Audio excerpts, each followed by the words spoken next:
Rui Barbosa DeVry. Educação de qualidade internacional.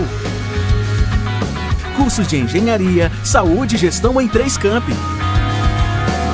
Laboratórios de alto padrão. Experiências internacionais exclusivas da DeVry, um dos maiores grupos de ensino do mundo.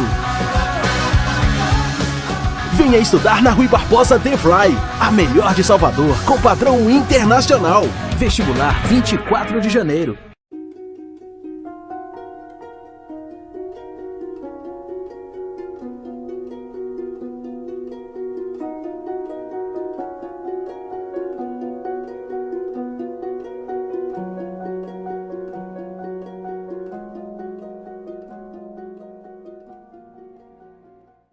Senhoras e senhores, ouvintes da Rádio Justiça, um programa Aprender Direito do Supremo Tribunal Federal.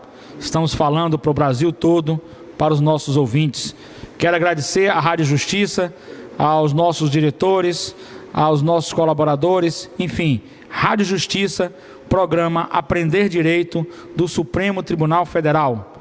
E o tema que nós temos hoje é um tema interessante, que envolve direito tributário, poder de coercitividade do Estado na tributação e as consequências e efeitos psicológicos nos contribuintes, que recebem uma carga de pressão psicológica com referência à tributação.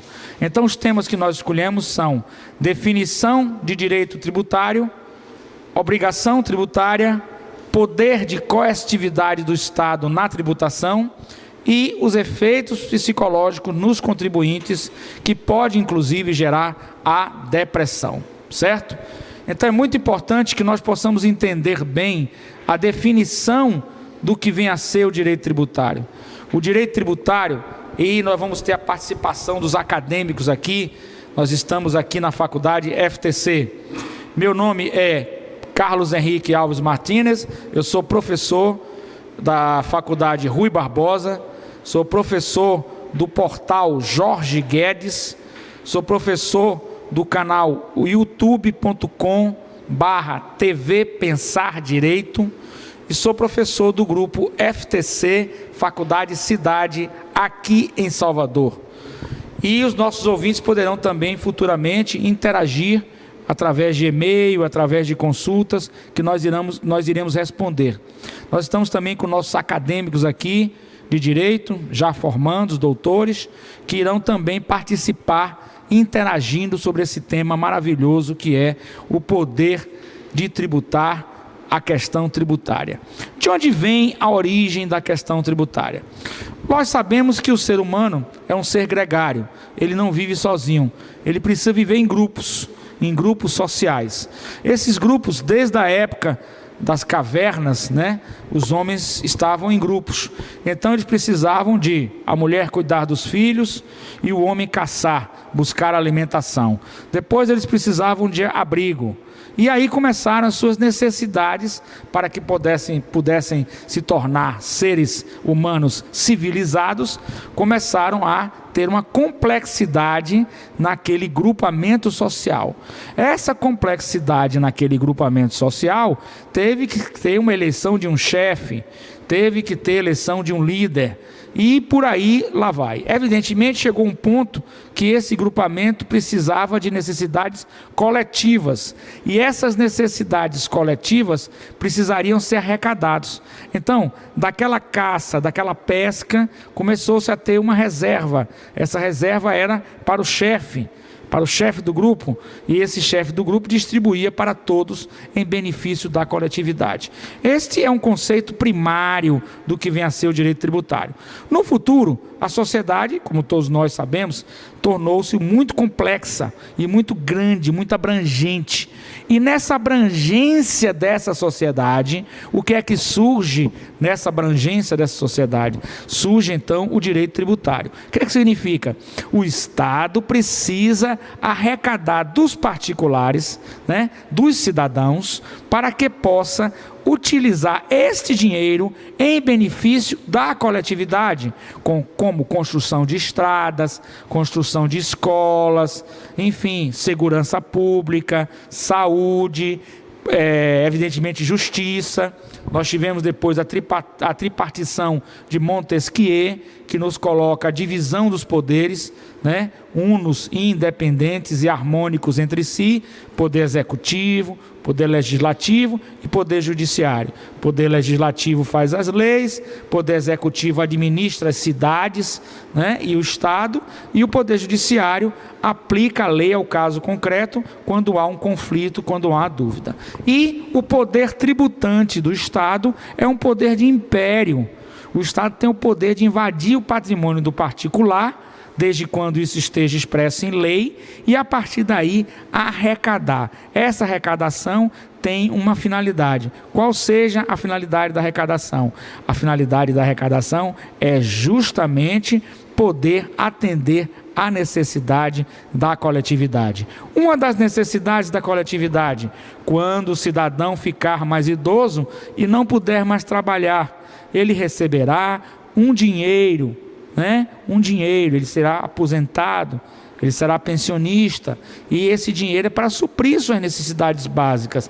Não é justo que a gente tenha na sociedade uma pessoa que trabalha a vida toda e que essa pessoa, ao final de sua vida, não tenha o benefício de poder ficar em casa, poder descansar e etc, etc, poder ter seus remédios, ter sua saúde, sua alimentação garantida. Para isso, ela contribui com o INSS, né? É o Instituto Nacional de Seguridade Social. É uma forma de tributação. Ela contribui com o INSS, todos contribuem com o INSS para amparar as pessoas mais idosas. Então, é um Estado democrático social, é um Estado democrático que pensa na coletividade, que pensa nos outros. E aí nós vamos à definição do que vem a ser a questão tributária e das relações jurídicas. Então nós temos: sempre que duas pessoas ou mais pessoas, sejam naturais ou jurídicas, protegidas ou amparadas pelo direito, fazem convergir seus interesses para um objeto comum, o resultado é o estabelecimento de uma relação jurídica, que pode ser de direito público ou de direito privado, conforme seu objeto. A relação jurídica é de direito privado quando o objeto seja do proveito ou da utilidade das pessoas particulares e das instituições e empresas privadas. Porém, pode acontecer, entretanto, que o Estado integre esta relação nas condições de um particular e não como ente público. Assim, o vínculo jurídico mantém-se, nesse caso, como de direito privado.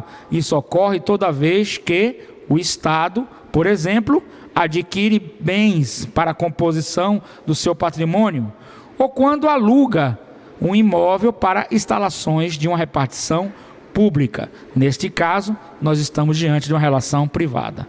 Porém, por outro lado, a relação é jurídica de direito público quando se observam os seguintes pressupostos.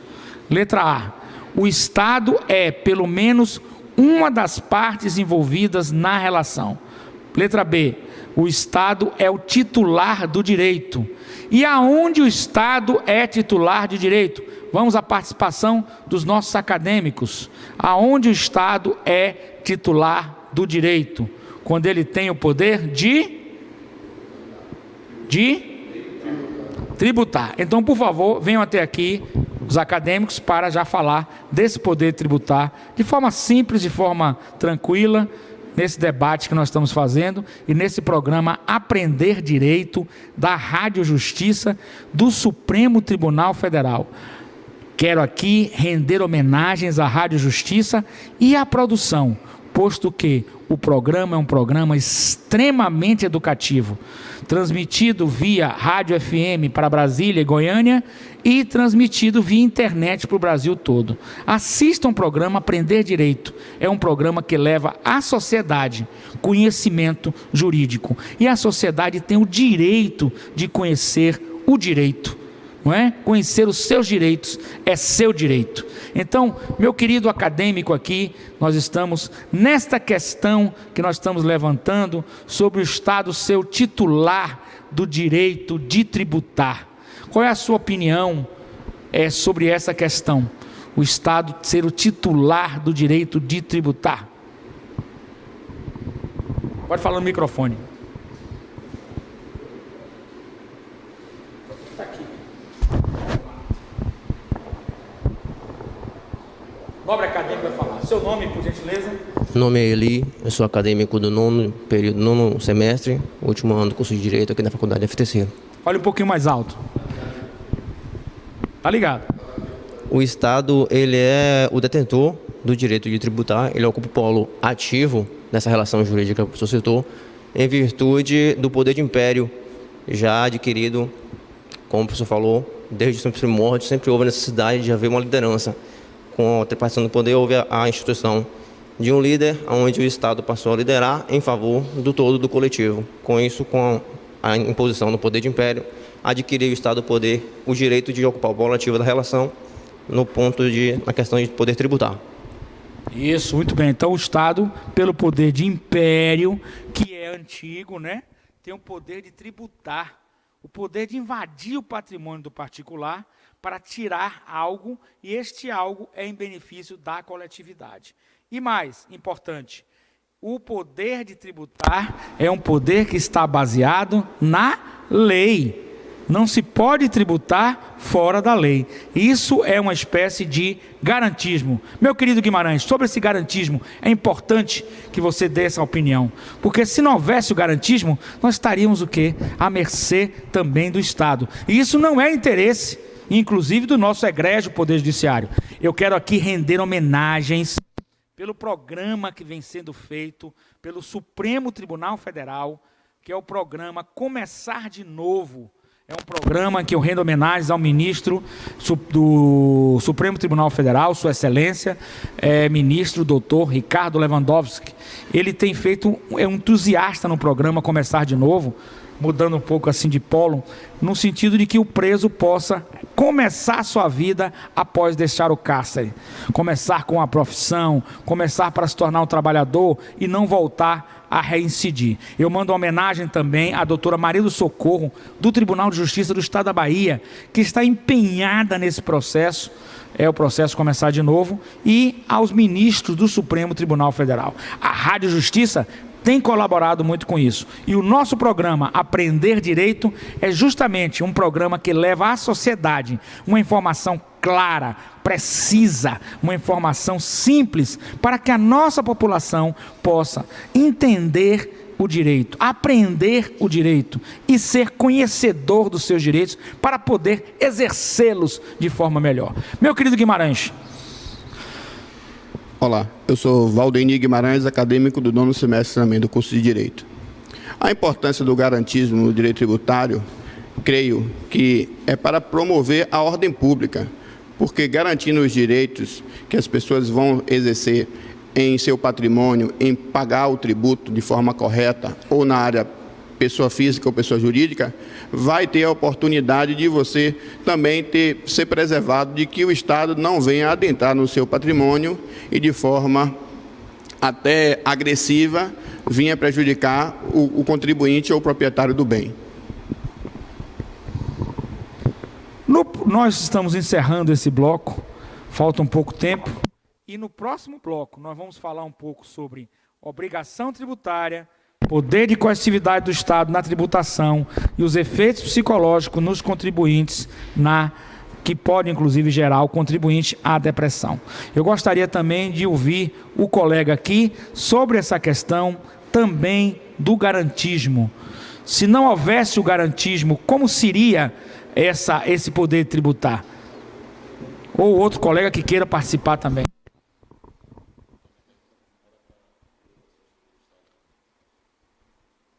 Pode falar.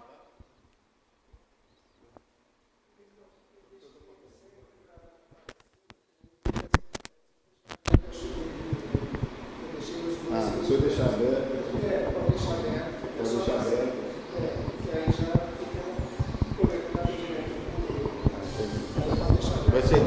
Na definição, a pergunta fica fácil. Na definição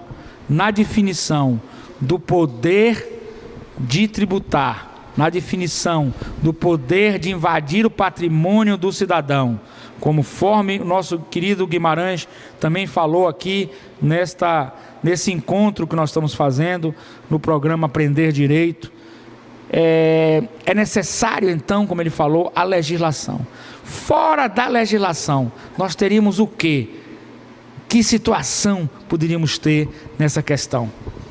Se não houvéssemos esse garantismo, se não houvéssemos essa legalidade, se não houvéssemos o nosso honrado Poder Judiciário para coibir até mesmo os abusos do Estado.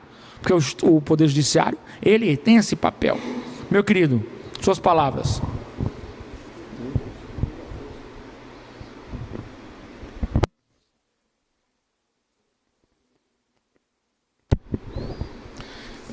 Bom dia, meu nome é Alcides Coelho, eu sou aluno da FTC do 6º semestre. Eu acho que fora a lei seria só o uso da força, para garantir, no caso, que o Estado pudesse fazer o que realmente é necessário, a arrecadação dos tributos para a manutenção dos seus órgãos, das suas atividades, para assistir a sociedade no que diz respeito à assistência médica, ou seja, o direito de ir e vir, a manutenção no que diz respeito à educação também, Então, eu acho que fora o direito, a única possibilidade seria o uso da força. O que não é nunca recomendável num Estado democrático, que nós estamos vivendo. No próximo bloco, nós vamos continuar o nosso debate sobre obrigação tributária, poder de coercitividade do Estado na tributação e os efeitos psicológicos nos contribuintes, que pode, inclusive, gerar depressão ao contribuinte. É preciso cautela, porque nosso sistema também é extremamente humanista. Programa Aprender Direito, da Rádio Justiça. Meu nome é Carlos Henrique Alves Martínez, professor da Faculdade Rui Barbosa, professor do portal Jorge Guedes, professor do youtube.com/TV Pensar Direito, professor do grupo FTC Faculdade Cidade. Às suas ordens e até o próximo programa. Fique conosco. Aprender Direito, uma forma de educação, um programa educacional, para que o senhor e a senhora saiba, conheça os seus direitos. Conhecer os seus direitos é um direito seu, inalienável. Muito obrigado, até o próximo bloco.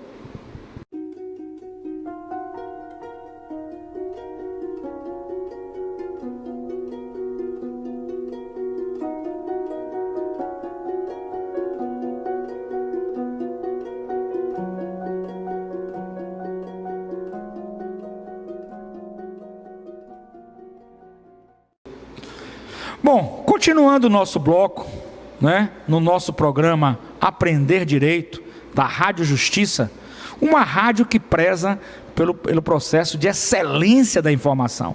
Uma informação qualificada, uma informação científica, uma informação esclarecedora à sociedade, aos nossos ouvintes no Brasil. Parabenizo mais uma vez a direção da Rádio Justiça e aos nossos colaboradores da Rádio Justiça. E é uma honra para mim estar na Rádio Justiça no programa Aprender Direito. Meu nome é professor Carlos Henrique Alves Martinez, eu sou professor da Faculdade Rui Barbosa, em Salvador, sou professor do programa Jorge Guedes, portal Jorge Guedes na internet, e do canal youtube.com/TV Pensar Direito, e sou professor da FTC e da Faculdade Cidade, que fazem parte do mesmo grupo, aqui em Salvador, Bahia. Então sejam bem-vindos ao nosso programa Aprender Direito, da Rádio Justiça, um programa extremamente educacional, que visa levar ao senhor e à senhora conhecimento sobre direito. Conhecer o seu direito é um direito inalienável seu, porque o cidadão que conhece o seu direito exerce melhor a cidadania. Estamos aqui, nossos ouvintes, continuando, e aqui também ao vivo, programa Jorge Guedes. O ponto C, que seria a relação jurídica de direito privado, porque a relação jurídica de direito público e de direito privado. Nós temos aqui a relação jurídica de direito público, quando se observam os seguintes pressupostos, Então nós temos a letra C, que é o interesse tutelado pelo Estado, que é o interesse da coletividade. Isso nos é dito pelo grande professor Adilson Rodrigues Pires, que eu rendo aqui homenagem, Adilson Rodrigues Pires, pelas suas obras. Ele nos diz que o interesse do Estado, nessa relação jurídica de direito público, é tutelar os interesses da coletividade. Então, é muito interessante que a sociedade compreenda que quando o senhor e a senhora vai ao supermercado comprar um produto, vai à lanchonete fazer um lanche, vai comprar um carro, o senhor e a senhora está pagando tributos. E esses tributos têm uma finalidade muito importante para a nossa sociedade democrática. Qual é essa finalidade? É o da linha C que nós estamos estudando. É o interesse tutelado do Estado, né? Que ele visa o interesse maior, que é o da coletividade. Arrecadar tributos para trazer de volta esses tributos para a sociedade, para a construção de estradas, para a construção de escolas, para a saúde, para a manutenção da máquina estatal funcionando para atender a coletividade. Então, todo o processo de tributação tem um interesse maior, um interesse coletivo, servir à coletividade. Prosseguindo, nós temos que a definição de direito tributário. O Estado, no exercício do chamado poder de império, e esse poder de império vem de longas datas, onde o Estado podia fazer tudo, e hoje nós evoluímos, né? Nós evoluímos tanto na tripartição de Montesquieu, né? Que divide o Estado é uno, mas o divide em três, poder executivo, legislativo e judiciário, quanto na questão liberté, égalité, fraternité, que foi a Revolução Francesa, que permite com que o Estado possa realmente ser legalista para justamente poder cobrar o imposto dentro da legalidade. Evidentemente que a gente se recorda, todos nós, eu gostaria de ouvir os acadêmicos também que estão aqui, os nobres doutores, que na época de Roma antiga, né, na época que Roma, na Judéia, né, você tinha aqueles que eram os que arrecadavam os impostos e de forma arbitrária tiravam do povo, o povo era extremamente explorado.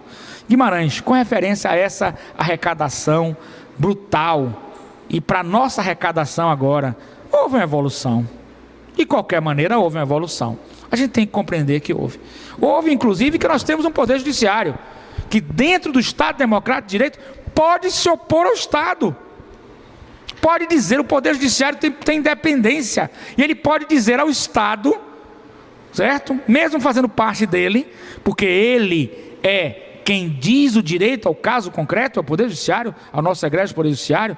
E aí nós estamos assistindo decisões do Supremo Tribunal Federal, que são decisões coerentes, sensatas, e que têm realmente coibido, como guardião da Constituição Federal, mais uma vez, a homenagem ao doutor Ricardo Lewandowski, Sua Excelência, o ministro, que tanto tem feito na sua administração. Então, houve uma evolução da época de Roma Antiga, que dominava o povo judeu, né, e cobrava impostos de forma arbitrária, para hoje, nosso querido Guimarães.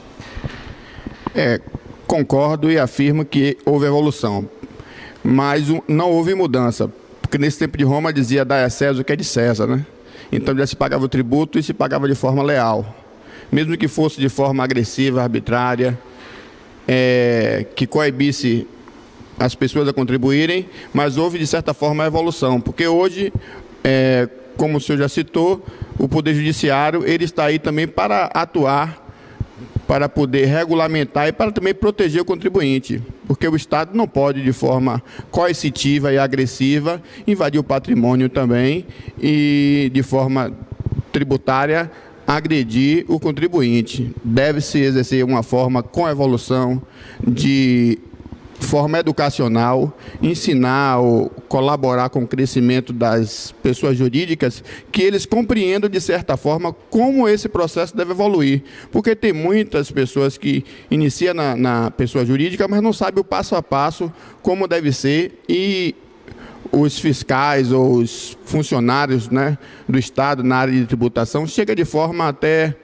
constrangedora e agressiva, causando esse choque na pessoa que está ali sofrendo esses futuros traumas que o senhor vai citar à frente da depressão, da ansiedade, do transtorno do pânico. Então, o Estado, de forma parceira, deve colaborar, e eu creio que tem feito isso através do SEBRAE, através de outros órgãos, incentivar a contribuição, incentivar que a contribuição seja legal e mostrar o passo a passo.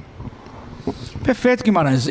O nobre acadêmico tem mais uma opinião, mas eu gostei muito da opinião do nosso colega Guimarães, né, acadêmico aqui da Faculdade FTC, no sentido de que o Estado, na realidade, numa visão mais moderna, Guimarães, você falou muito bem, ele se torna um parceiro, porque na realidade estamos todos unidos na sociedade. Se o Estado arrecada, é para trazer benefícios à nossa sociedade, não é verdade?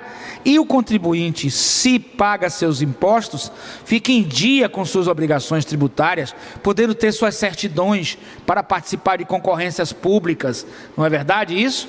Então ele também vai se sentir bem em fazer isso. E o Estado deve ser uma nova visão, uma nova política tributária, como um parceiro nas empresas, que busque orientá-lo, que busque justamente proporcionar o aumento da arrecadação dentro da legalidade, não é verdade? Mas como um parceiro.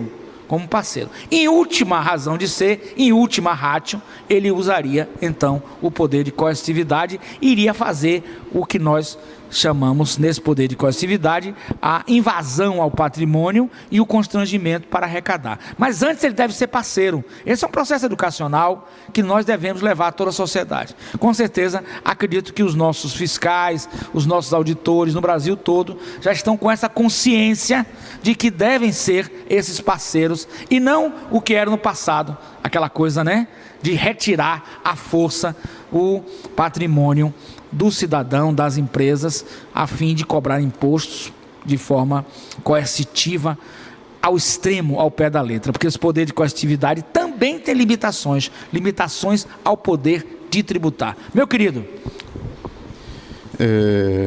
Professor, só fazendo um complemento aqui, no caso, ao que o colega aqui falou. Na época de Roma, né, os cristãos, né, já reconhecia o direito realmente do Estado, apesar do Estado exercer, né, Roma exercer a sua cobrança de tributo do jeito que ela exercia, mas na época, Jesus, quando foi questionado, naquela época, ele era um líder, né, um líder civil na época, um líder religioso, e foi colocado a ele uma moeda e disse para ele assim: é lícito pagar tributos a César? Então, havia a lei que determinava o pagamento de tributos, mas queriam pegar ele naquela questão de ele ser contra as leis. E ele disse assim: o que é que tem do lado dessa esfinge, desse outro lado? Ele disse: tem a esfinge de César, a figura de César. Aí ele disse assim: dê a César o que é de César e dê a Deus o que é de Deus. Então, ali ele confirmou, ele cumpriu ali a lei que determinava que o tributo que era solicitado por César pelo Estado romano, ele deveria ser pago. Mas eu tinha uma pergunta aqui, professor, para fazer ao senhor o seguinte: o direito tributário, ele é o ramo do direito que ele regula a relação jurídica do Estado com o contribuinte.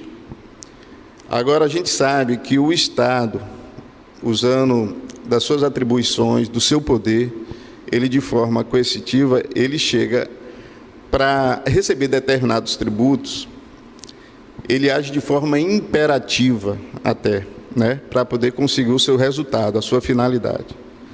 A pergunta que eu tenho para o professor é o seguinte: o senhor consegue ver possibilidade de equilíbrio nessa relação futura, onde não possa, assim, a gente possa ver assim,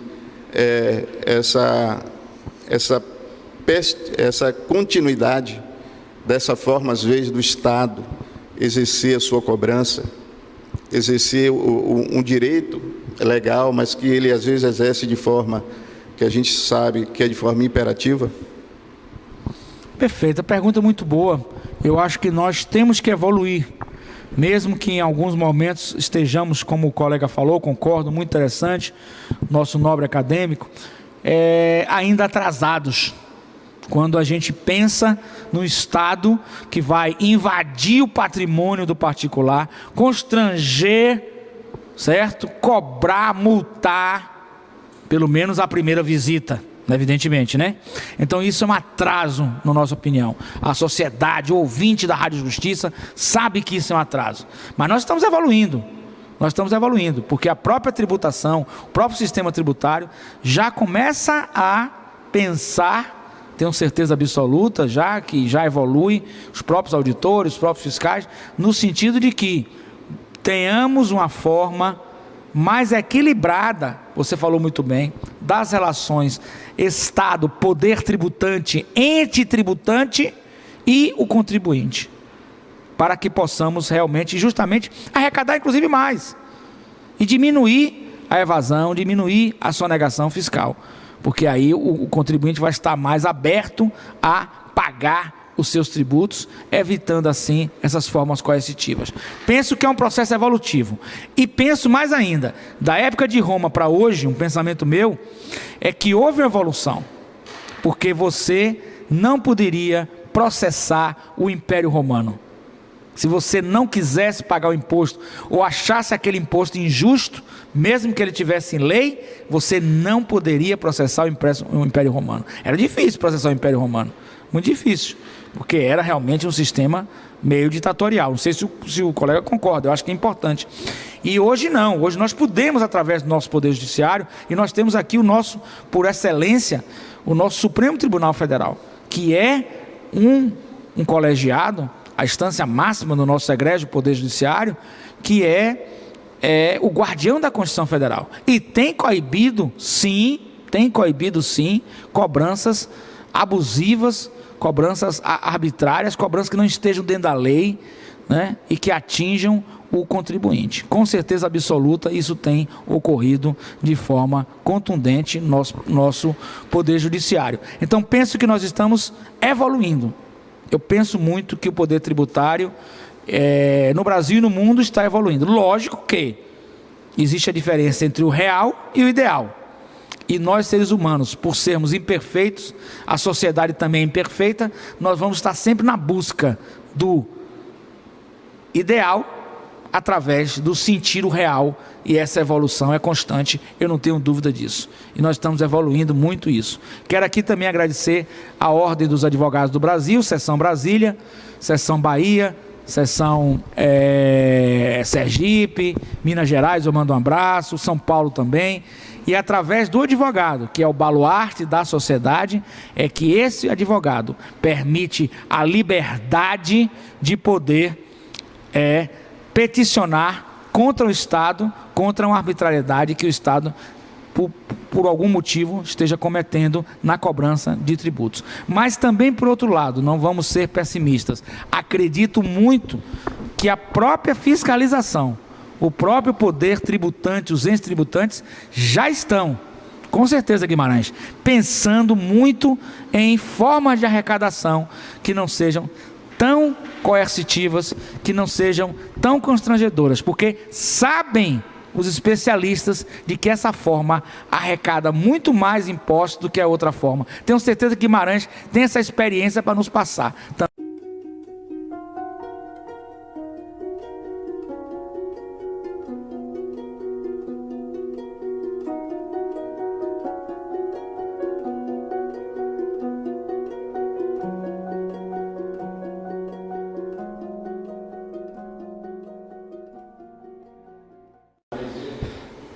Senhoras e senhores, ouvintes da Rádio Justiça, meu nome é professor Carlos Henrique Alves Martinez, eu sou professor de Direito e Psicologia da Faculdade Rui Barbosa, professor de Direito e Psicologia do portal Jorge Guedes na internet, professor de Direito e Psicologia e Sociologia do youtube.com youtube.com/TV Pensar Direito, professor de Direito Tributário, Direito e Psicologia, do grupo FTC e da Faculdade Cidade, aqui em Salvador, Bahia. É um prazer, estou também em Brasília, constantemente, é um prazer estar na Rádio Justiça, no programa Aprender Direito. Quero render homenagem aos nossos diretores da Rádio Justiça, aos nossos jornalistas, colaboradores, ao meu grande amigo aí da Rádio Justiça, Pedro Beltrão. Um grande abraço para você, Pedro, que é um colega, um amigo, um companheiro aí de Brasília.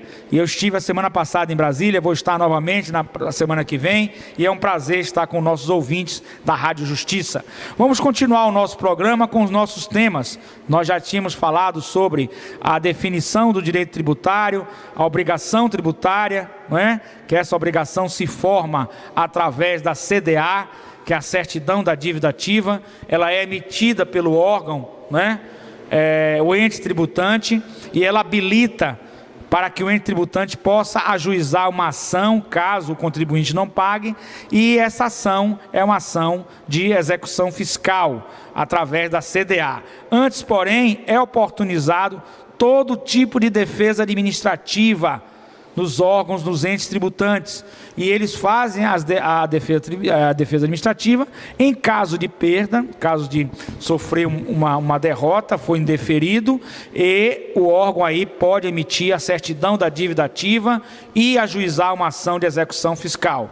Evidentemente, já foi dito que o contribuinte, o senhor e a senhora, pode combater essa ação de execução fiscal através de diversas ações, dentre elas a ação anulatória da CDA, certidão da dívida ativa, porque ela não contém os pressupostos, os pré-requisitos legais, quais sejam liquidez, exigibilidade e certeza.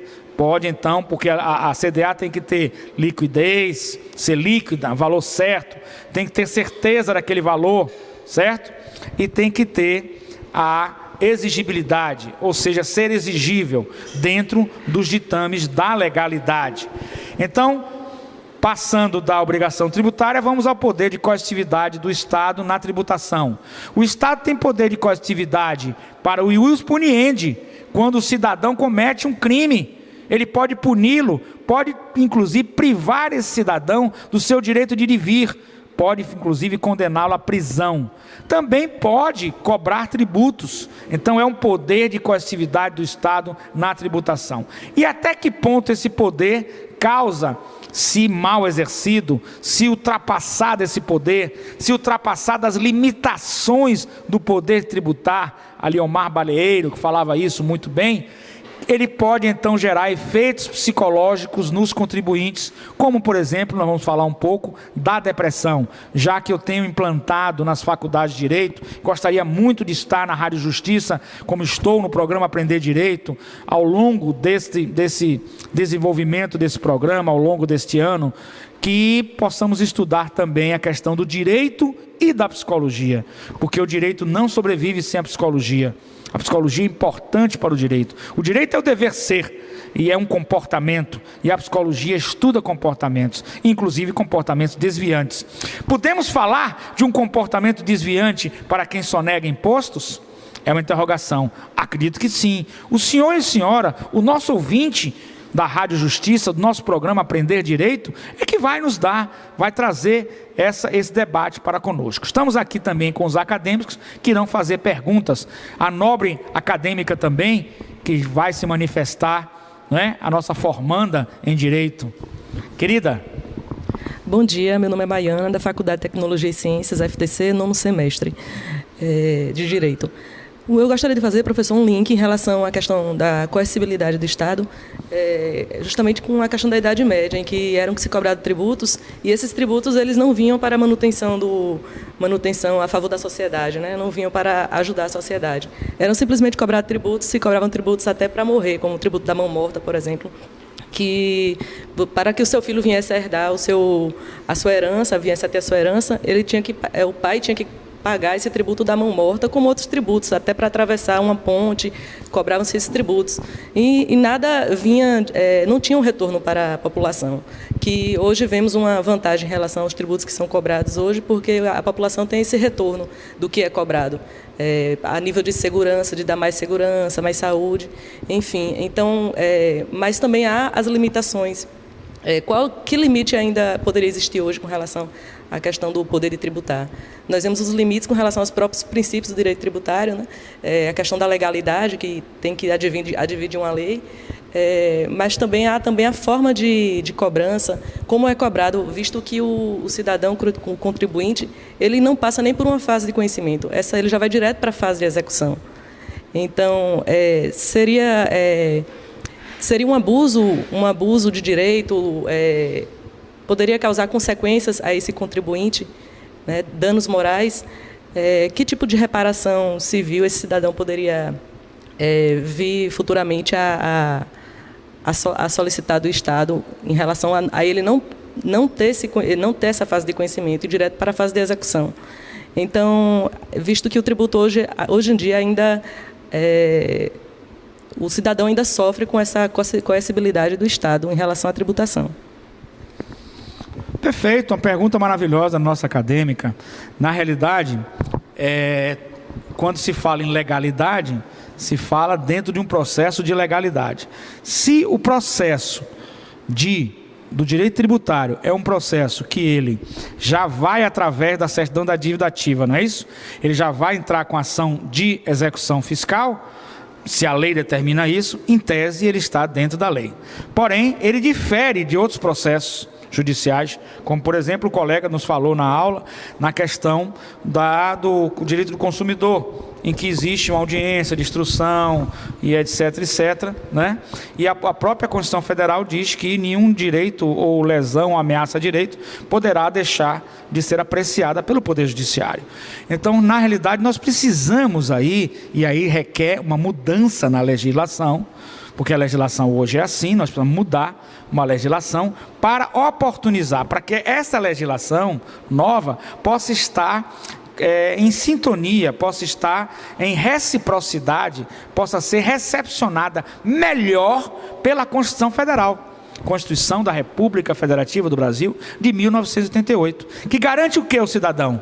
Contraditório, ampla defesa, devido processo legal e uma série de coisas. Uma pergunta só, e aqui eu não estou aqui para, digamos assim, afirmar, até porque nós somos, né, estudiosos e doutrinadores.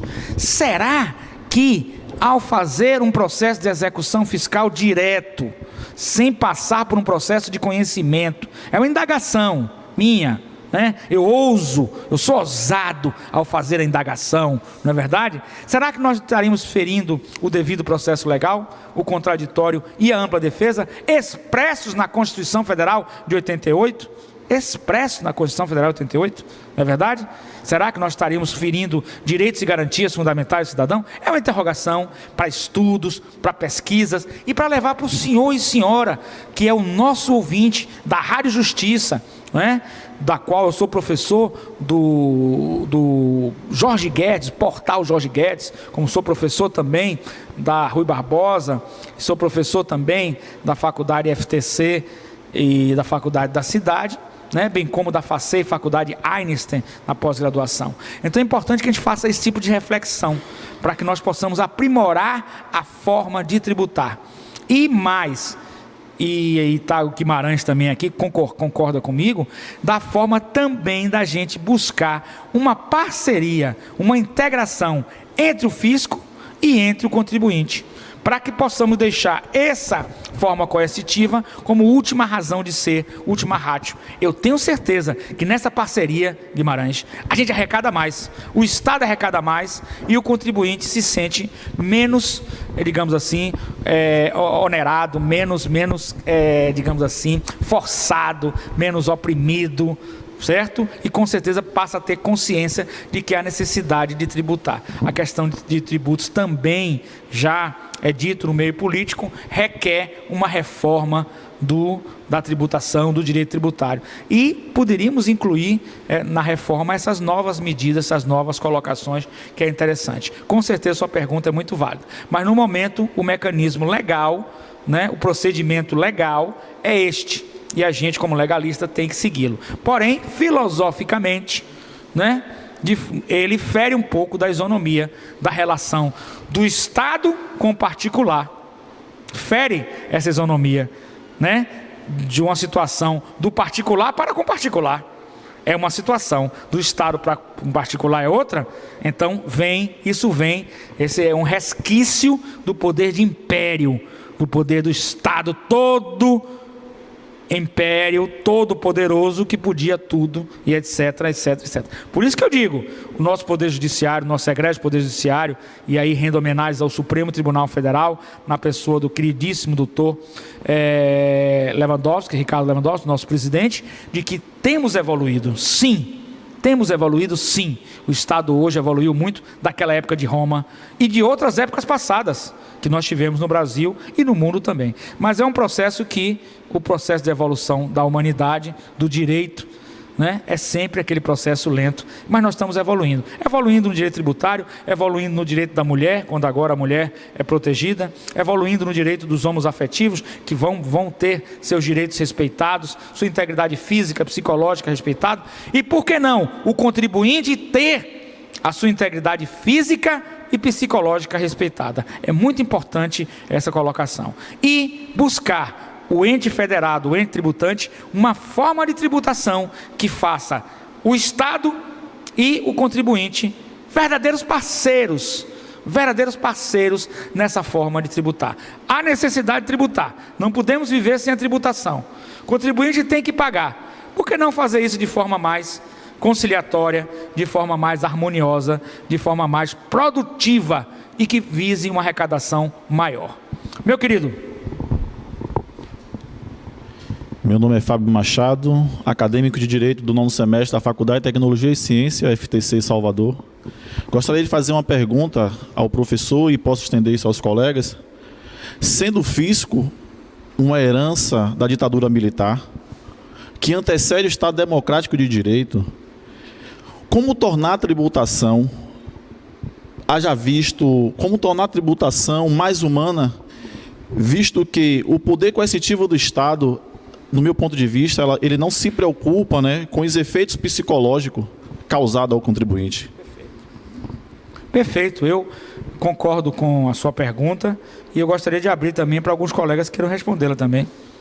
A pergunta dele é excelente, porque o direito não pode viver sem a filosofia, o direito não pode viver sem a psicologia, o direito não pode viver sem a sociologia, né? O direito não pode viver extremamente positivado, de forma fechada, o direito não pode viver sem hermenêutica, né? Porque nós somos pessoas humanas, então tudo isso perpassa pela sua pergunta. Guimarães, você com essa resposta aí maravilhosa do colega, o nosso querido também pode fazer a resposta também.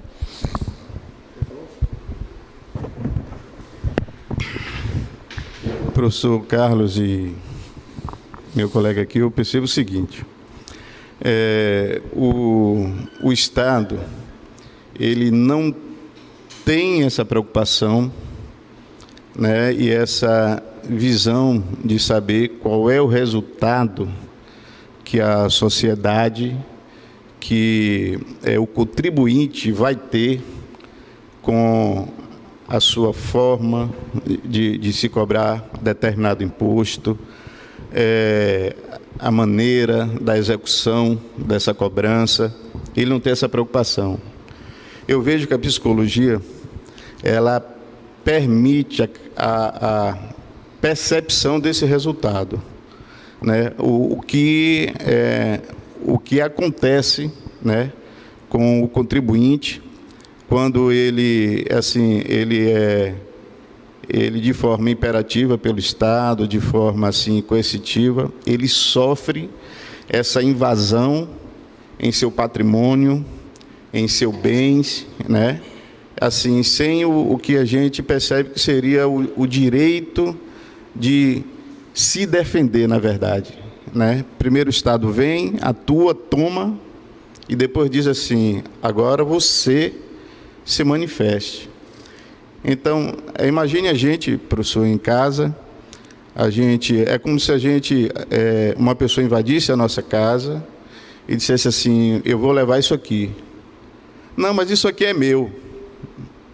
Agora isso aí você vai procurar ver depois. Mas eu estou determinando agora que isso aqui é meu. Então, assim, o ramo da psicologia é uma área que permite se perceber o constrangimento, né, a insatisfação, né, e os danos, né, que são causados por certas ações do Estado, no que diz respeito ao nosso psicológico. Realmente, como se vê, né, aí fora, na prática, a pessoa fica, às vezes, abalada de tal forma que não consegue produzir, não consegue trabalhar, não consegue dar continuidade, até de forma a tentar resolver aquilo, trabalhar para resolver aquilo, produzir para poder pagar aquilo. Então, assim, eu percebo que o Estado não tem essa preocupação, né? Mas a psicologia, né, a psicanálise, então, ela permite a gente conhecer esse outro lado da moeda, desse resultado. Então, o que nós estamos aqui trabalhando é justamente isso, é que é preciso que o Estado tenha uma nova política, né? Tenhamos uma reforma no direito tributário, para que possamos ter um Estado que possa arrecadar seus tributos, mas que possa, como o colega falou, ser mais humanista e que possa levar o empresário a continuidade. Eu acho que um ponto que o colega falou é muito importante para o ouvinte da Rádio Justiça, é muito importante, porque não esqueçam de uma coisa, os micro e pequenos empresários constituem uma grande arrecadação da nação, concordam comigo? Então, você perdê-los não é interessante para o Estado, não é? Então, o Estado deve criar esse mecanismo, já está, inclusive, a legislação tem sido simplificada, isso é verdade, mas deve criar mecanismo no sentido de orientar. O processo de fiscalização passa por um processo de orientação, de conscientização, para manter aquela empresa, aquele pequeno empresário vivo, porque ele é peça importante na engrenagem tributária, ele é peça importante no dever do Estado de cuidar da coletividade. O Estado precisa arrecadar dele, o Estado precisa dele, assim como o Estado precisa que ele continue, que dê continuidade à sua atividade. Então, esse lado psicológico é muito importante que possamos mudar a política tributária, possamos modificar a legislação tributária, a reforma tributária é essencial, com certeza, com novos parâmetros, que também ajudem o contribuinte a poder, digamos assim, estar vivo e contribuindo, está mantendo a sua empresa e contribuindo. Fora disso, nós estaremos perdendo aqui, acolá, um contribuinte importante, e o prejuízo é do Estado, que com certeza deixa de arrecadar.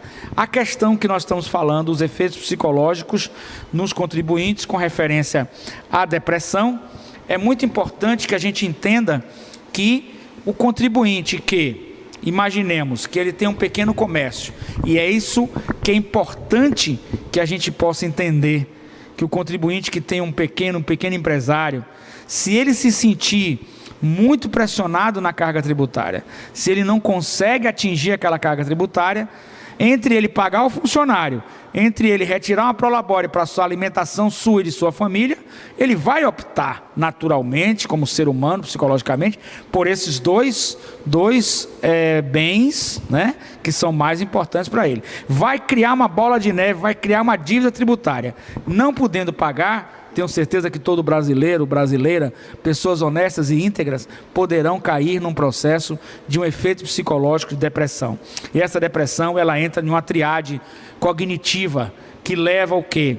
Leva a uma visão negativa da vida, leva a uma apatia, leva a um desânimo e leva a uma paralisação total das atividades, necessitando ele agora aí gastar com um terapeuta, gastar com um psicólogo, para depois voltar às suas atividades. E quem sabe, nesse meio termo, as suas atividades são encerradas. Então, essa transmissão desse conhecimento educacional se torna muito importante. E o caminho é a reforma tributária, com certeza absoluta, e a vontade política dos entes tributantes de criar, pelo menos inicialmente, um contato com o contribuinte de parceria, de orientação, de ajuda, de que ele possa se abrir para o fisco e mostrar a situação dele, e o fisco tenha capacidade de buscar orientação para caminhos que ele possa ser tributado e ele possa assumir compromissos com o fisco, de honrar principalmente os tributos, os impostos, porque ele sabe que é importante para a nação, é importante para a tributação. O nosso tempo está se esgotando. Eu gostaria muito de agradecer à Rádio Justiça, na pessoa dos nossos diretores. Gostaria de agradecer muito o Supremo Tribunal Federal, já que a Rádio Justiça também é um vínculo do Supremo. Gostaria de agradecer muito o programa Aprender Direito. Gostaria de agradecer aqui os acadêmicos que estão aqui, com toda a boa vontade, com toda a participação. Gostaria de agradecer. E vamos ao nosso próximo programa, que nós vamos falar sobre a questão do crédito tributário e da obrigação tributária, e fazendo o nosso link com direito e psicologia. Vai ser o nosso próximo programa. Até lá. Muito feliz eu estou em poder participar do programa Aprender Direito da Rádio Justiça. E quero parabenizar a Rádio Justiça por ser uma mídia nacional, além de local em Brasília e Goiânia, através da Rádio FM, mas nacional. A Rádio Justiça promove um processo educacional, uma mídia que leva informação qualificada num processo educacional maravilhoso. Muito obrigado à Rádio Justiça, muito obrigado aos nossos ouvintes, muito obrigado ao programa Aprender Direito. Muito obrigado, até a próxima.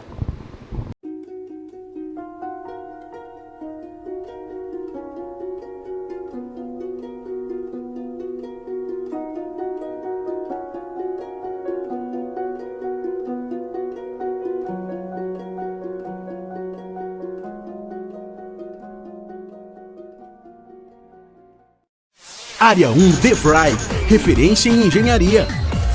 100% engenharia com educação de qualidade internacional da DeVry. Laboratórios com alta tecnologia. Experiências internacionais dentro e fora do país. Área 1 DeVry, engenharia com qualidade internacional. Vestibular 24 de janeiro.